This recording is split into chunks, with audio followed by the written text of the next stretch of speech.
Today we're going to show you two essential tools that you need for your backyard garden. Firstly, your secateurs, and secondly, this dwarfing tool.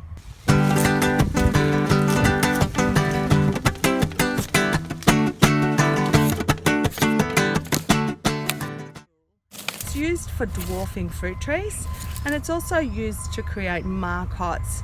And basically this is a sharp knife edge which creates a cut around the trunk or the branch of your tree, and it ring barks the tree. So you take a small segment of bark out, but it's not enough to actually stop the tree from being able to grow over that ring bark. So it doesn't kill your tree, or the aim is to not kill your tree. If you get it wrong, you can. So you have to be a little bit careful with this tool.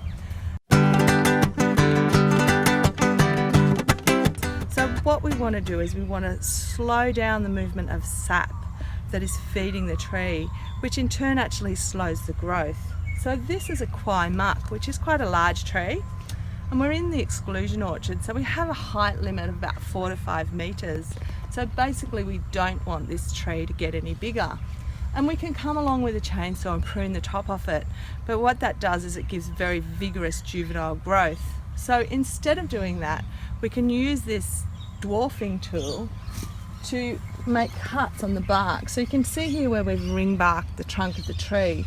So we've actually spiral cut this one, so it doesn't ring bark it as such, but it does slow the movement of sap that is coming up from the root system and feeding the top of the tree.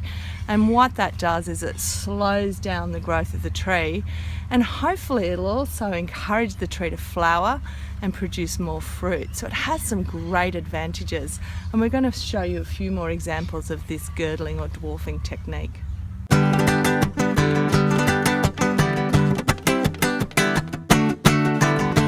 The age-old technique of cincturing or girdling can be used to actually grow some trees outside of their natural climatic range.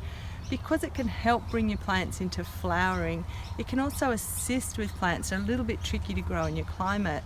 So it's worth experimenting with if you are trying to grow subtropical trees or trees that aren't naturally completely well suited to your climate.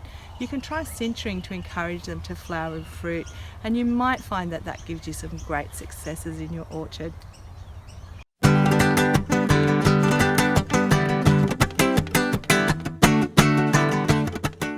If you look closely at these two trees behind me, you'll see that their growth habit is slightly different. So this tree has got masses of flowers on it, whereas this tree has actually got quite a lot of new growth. And the difference between these two trees is that this tree has been girdled or cinctured. So we've used our dwarfing tool on this tree. And what that does is it disrupts the sap flow and it encourages flowers. So we're hoping that we're going to get more flowers and more fruit on the trees that have been cinctured than we will on the ones that haven't. So we're using this as a bit of an experiment. And just from the looks of these two trees, it looks like it's working really well.